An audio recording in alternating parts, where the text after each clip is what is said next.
نحمده ونصلي على رسوله الكريم أما بعد فأعوذ بالله من الشيطان الرجيم بسم الله الرحمن الرحيم رب اشرح لي صدري ويسر لي أمري واحلل عقدة من لساني يفقهوا قولي یا ایہا الذین آمنوا، اے لوگو جو ایمان لائے ہو، اذا قمتم الی الصلاۃ، جب تم کھڑے ہو نماز کی طرف، یعنی نماز کے لیے جب اٹھو تو نماز سے پہلے وضو کر لو۔ پھر وضو کی تھوڑی سی تفصیل بتائی گئی۔ یاد رکھیے کہ نماز کے لیے تازہ وضو بہتر ہے، اگرچہ ضروری نہیں۔ اگر پہلے سے وضو موجود ہو تو اس سے بھی نماز ادا ہو سکتی ہے۔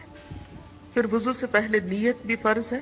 اگر آپ بغیر نیت کے ویسے ہی ہاتھ منہ دھو رہے ہیں تو وہ وضو کے لیے کافی نہیں۔ پھر وضو سے پہلے بسم اللہ پڑھنا بھی ضروری ہے۔ اعضاء کو ترتیب سے دھونا ضروری ہے، اور ان کے درمیان وقفہ نہیں ہونا چاہیے۔ یعنی یہ نہیں کہ ایک دفعہ آپ منہ دھو لیں پھر 15 منٹ کے بعد جا کے بازو دھوئیں، نہیں، ایک ہی سٹریچ میں وضو کرنا چاہیے۔ تسلسل کے ساتھ یکے بعد دیگرے تمام اعضاء کو دھونا چاہیے۔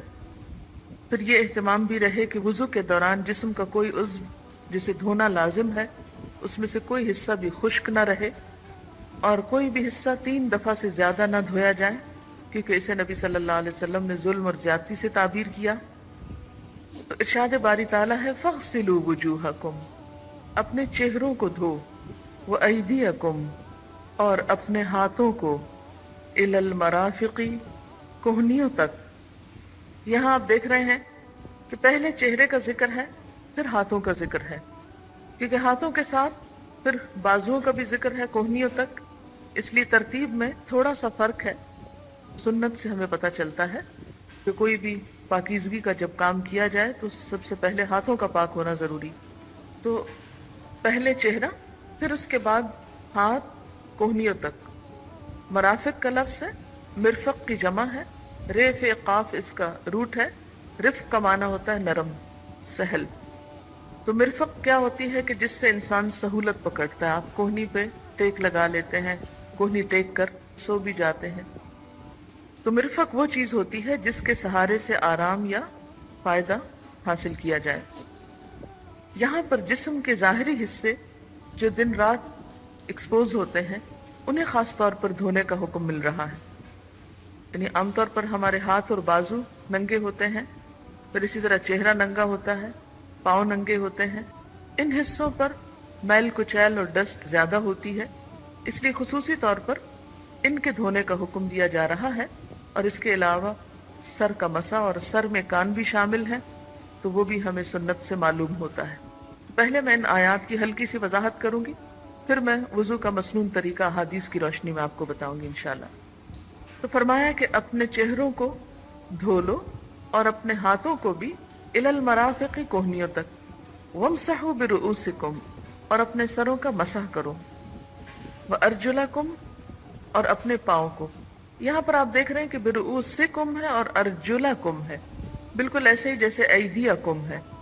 ایدیکم اس پہ زبر ہے، اور ارجلکم بھی اسی کے وزن پر ہے، اس لیے یہاں سے پاؤں کے دھونے کا بھی حکم مل رہا ہے۔ اور خاص طور پر جب آگے کہا گیا الی الکعبین، ٹخنوں تک، تو اس سے مزید تاکید ہو جاتی، کیونکہ اگر مسح کا حکم ہوتا تو ٹخنے کی بات کرنا ضروری نہ تھا۔ اور اپنے پاؤں کو دھو لو ٹخنوں تک، وَإِن كُنتُمْ جُنُبًا، اور اگر تم جنابت کی حالت میں ہو تو صرف وضو کافی نہیں، فَطَّهَّرُوا، تو تم پاک ہو جاؤ، یعنی یہاں پھر اب غسل کی ضرورت ہوگی۔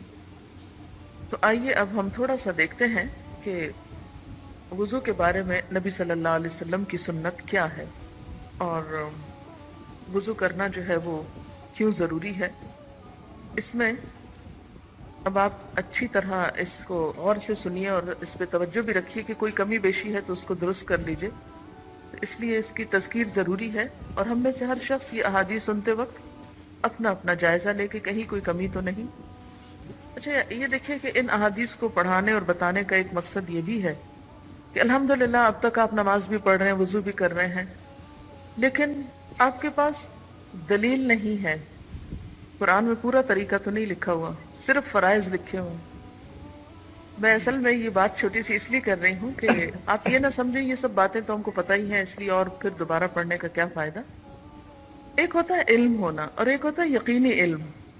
علم اور یقینی علم میں فرق ہوتا ہے، اور یہاں آپ کے آنے کا مقصد بھی یہی ہے کہ یقینی علم میں اضافہ ہو تاکہ آپ کے اعمال میں اور پختگی ہو، راسخین ہو جائیں، پورے اعتماد اور یقین کے ساتھ کام کر سکے، اور اگر کوئی پوچھے تو آپ کو دلیل یاد ہو، اگر یاد نہ بھی ہو تو کم از کم اتنا اعتماد آپ کو اپنی ذات پہ ہو کہ کوئی آپ کو نہ ہلا سکے۔ چلیے، اچھا یہاں تھوڑی سی میں وضو کی تاریخ آپ کو ہلکی سی بتا دیتی ہوں کہ جب نماز فرض ہوئی اسی وقت وضو کا حکم بھی دیا گیا۔ ابتدائے اسلام میں ہر نماز کے لیے وضو کرنا ضروری تھا، لیکن فتح مکہ کے بعد آپ نے وضو کیا اور جرابوں پر مسح کیا، اور ایک وضو سے کئی نمازیں بھی پڑھی۔ یہ دیکھ کر حضرت عمر نے عرض کیا، یا رسول اللہ صلی اللہ علیہ وسلم، آج آپ نے وہ کام کیا ہے جو آج سے پہلے نہیں کرتے تھے، یعنی آپ ہر نماز کے لیے تازہ وضو کرتے، آج آپ نے ایک ہی وضو سے کئی نمازیں پڑھی۔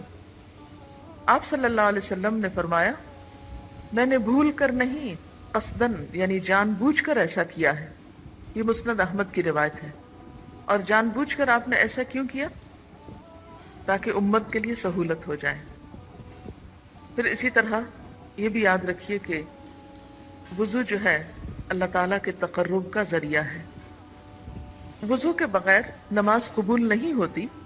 عن ابی ہریرہ رضی اللہ عنہ عن محمد صلی اللہ علیہ وسلم فذكر احادیث منها وقال رسول اللہ صلی اللہ علیہ وسلم لا تقبل صلاة احدكم اذا احدث حتى يتودع، رواہ مسلم۔ حضرت ابو ہریرہ رضی اللہ تعالی عنہ سے روایت ہے، انہوں نے رسول اللہ صلی اللہ علیہ وسلم کی کئی حدیثیں بیان کی، جن میں سے ایک یہ تھی کہ آپ نے فرمایا، اللہ تعالیٰ بے وضو کی نماز قبول نہیں کرتا یہاں تک کہ وہ وضو کر لے۔ اسے مسلم نے روایت کیا ہے۔ وضو کرنے سے پہلے بسم اللہ پڑھنا ضروری ہے۔ نبی صلی اللہ علیہ وسلم نے فرمایا، لا وضوء لمن لم یذکر اسم اللہ علیہ، اس شخص کا وضو نہیں جو بسم اللہ نہ پڑھے، یعنی شروع کرتے ہوئے بسم اللہ کہنا ضروری ہے۔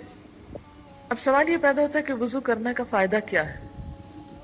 یعنی ہم بظاہر تو بسا اوقات ناپاک نظر نہیں آتے، کوئی داغ دھبا نہیں، کوئی گندگی نہیں ہمارے جسم پر، تو پھر ہم وضو کیوں کریں؟ اس کے بارے میں حدیث ہے، حضرت ابو ہریرہ رضی اللہ تعالی عنہ سے روایت ہے کہ رسول اللہ صلی اللہ علیہ وسلم نے فرمایا کہ میرا حوض عدن اور ایلا کے فاصلے سے بھی زیادہ بڑا ہے، یعنی جو آپ کو حوض کوثر نصیب ہوگا اس کی ڈسکرپشن دے رہے ہیں۔ عدن یمن کا ایک علاقہ ہے اور ایلا شاید فلسطین کا ہے، یعنی بہت لمبا، بہت چوڑا اور بہت بڑا ہوگا۔ اس کا پانی برف سے زیادہ سفید اور شہد اور دودھ سے زیادہ میٹھا ہے۔ اس پر رکھے ہوئے برتن تعداد میں آسمان کے تاروں سے بھی زیادہ ہیں۔ قیامت کے روز میں دوسری امت کے لوگوں کو اس طرح اپنے حوض پر آنے سے روکوں گا جس طرح کوئی آدمی دوسرے آدمی کے اونٹوں کو اپنے حوض پہ آنے سے روکتا ہے۔ صحابہ کرام نے عرض کیا، اللہ کے رسول صلی اللہ علیہ وسلم، کیا آپ ہم کو اس روز پہچان لیں گے؟ یعنی اتنی مخلوق ہوگی، اتنا ہجوم ہوگا، تو آپ ہمیں پہچان لیں گے کہ ہم آپ کی امت کے لوگ ہیں؟ اور obviously صحابہ کرام کو تو آپ پہچانتے تھے، لیکن اب آپ کی امت میں سے ہم بھی ہیں، تو ہماری کیا آئیڈینٹی ہوگی وہاں پر؟ آپ نے فرمایا، ہاں، وضو کے باعث تمہارے ہاتھ پاؤں اس قدر روشن اور چمکدار ہوں گے کہ ایسے نشان کسی دوسری امت کے لوگوں کے لیے نہیں ہوں گے۔ یعنی جو اعضاء ہم دن میں کئی بار دھوتے ہیں، قیامت کے دن اس اندھیرے میں یہ چمکنا شروع ہو جائیں گے، اور ان کی چمک کی وجہ سے امت مسلمہ پہچانی جائے گی۔ ایک اور روایت میں آتا ہے کہ جو جتنا چاہے اس چمک کو بڑھا لے۔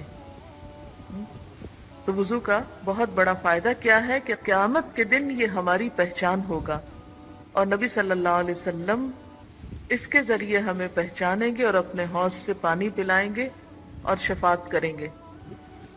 اور اگر ہاتھ منہ کالے لے کر گئے کبھی وضو ہی نہیں کیا تو پھر کیسے پہچانیں گے آپ؟ اپنی زبان سے جا کے کیا یقین دہانی کرائیں گے؟ پھر اسی طرح وضو کا ایک اور فائدہ یہ ہے کہ جو شخص وضو کرتا ہے، آپ نے فرمایا من تودع فاحسن الوضوء ثم قام الى الصلاة خرجت من ذنوبه سمعه وبصره ويداه ورجليه۔ اس کا معنی کیا ہے؟ جس نے وضو کیا اور بہت اچھی طرح وضو کیا، پھر نماز کے لیے کھڑا ہوا، اس کے گناہ اس سے نکل جائیں گے، اس کے کانوں سے، اس کی آنکھوں سے، اس کے ہاتھوں سے اور اس کے پاؤں سے۔ یعنی اگر کوئی شخص وضو کرتا ہے تو اس سے اس کے جسم کے گناہ دھل جاتے ہیں۔ پھر اسی طرح آپ صلی اللہ علیہ وسلم نے فرمایا کہ اگر کوئی شخص مکمل وضو کر کے یہ دعا پڑھے، کون سی دعا؟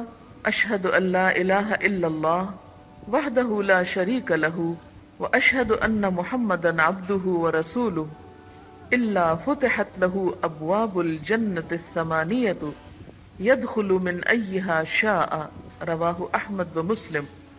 اگر کوئی شخص مکمل وضو کر کے یہ دعا پڑھے، یہ جو ابھی میں نے پڑھی ہے اشہد ان لا الہ الا اللہ سے، ترجمہ ہے اس کا کہ میں گواہی دیتا ہوں کہ اللہ کے سوا کوئی الہ نہیں، وہ ایک ہے، اس کا کوئی شریک نہیں۔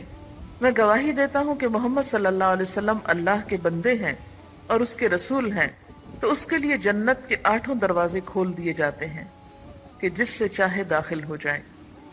یعنی اچھی طرح وضو کر کے دعا پڑھنے کا یہ فائدہ ہے۔ یاد رکھیے کہ وضو کے بیچ میں دعائیں نہیں ہیں، بلکہ مسنون دعا وضو کے آخر ہی کی ہے۔ اسی طرح ایک اور دعا بھی ہے، اللہم اجعلنی من التوابین واجعلنی من المتطہرین، اللہ مجھے بہت توبہ کرنے والا بنا دے اور پاک صاف لوگوں میں سے بنا دے۔ اس کا ترجمہ یہ ہے۔ اب آپ دیکھیں کہ کیا کچھ فائدے ہیں۔ نمبر 1 یہ کہ قیامت کے دن انسان کی پہچان ہوگی۔ نمبر 2 یہ کہ دنیا میں انسان کے گناہ ساتھ کے ساتھ دھلتے چلے جاتے ہیں۔ نمبر 3 یہ کہ اس شخص کے لیے جو وضو کے بعد یہ دعا بھی پڑھے تو جنت کے دروازے کھل جاتے ہیں۔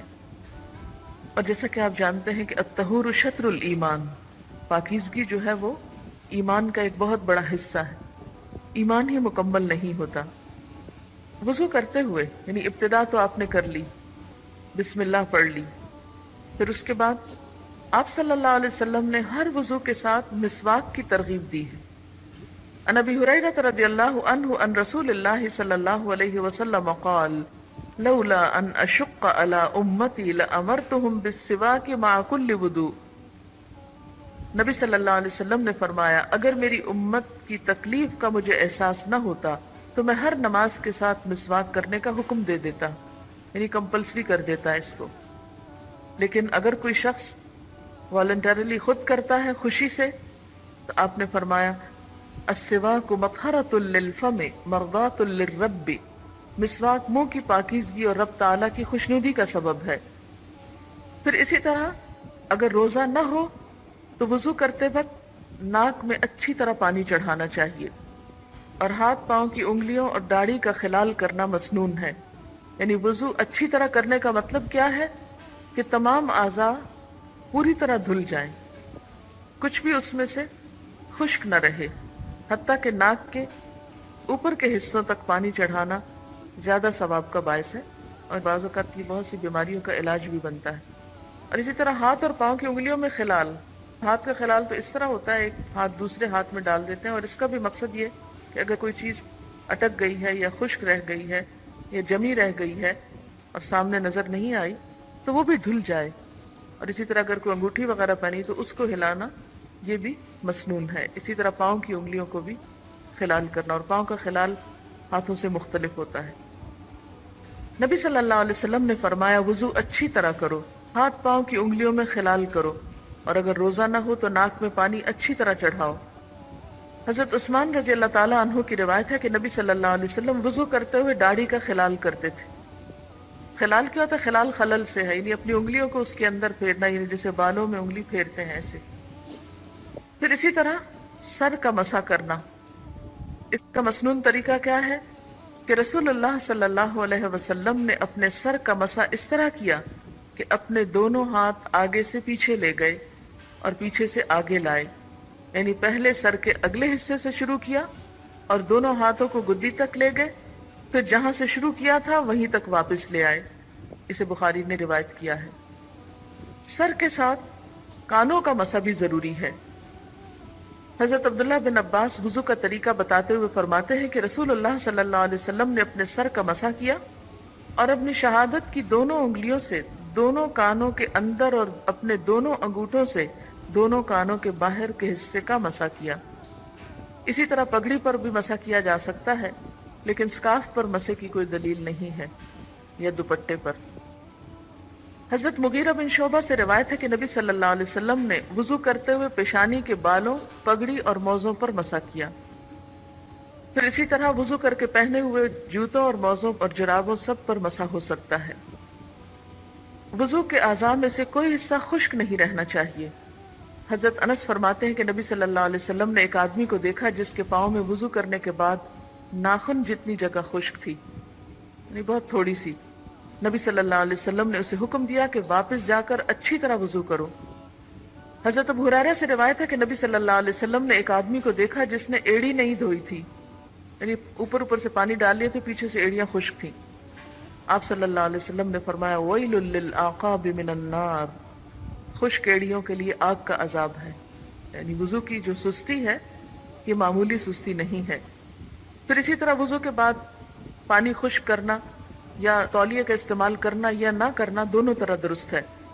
حضرت عائشہ فرماتی ہیں کہ رسول اللہ صلی اللہ علیہ وسلم کے لیے ایک کپڑا تھا جس سے آپ وضو کے بعد بدن پونچھتے تھے، اور خصوصی طور پر سردی کے موسم میں اگر جذب کر لیا جائے پانی زیادہ بہتر ہے، ورنہ تو حکم یہ ہے کہ جتنے قطرے جب تک ٹپکتے ہیں اتنے گناہ جھڑتے چلے جاتے ہیں۔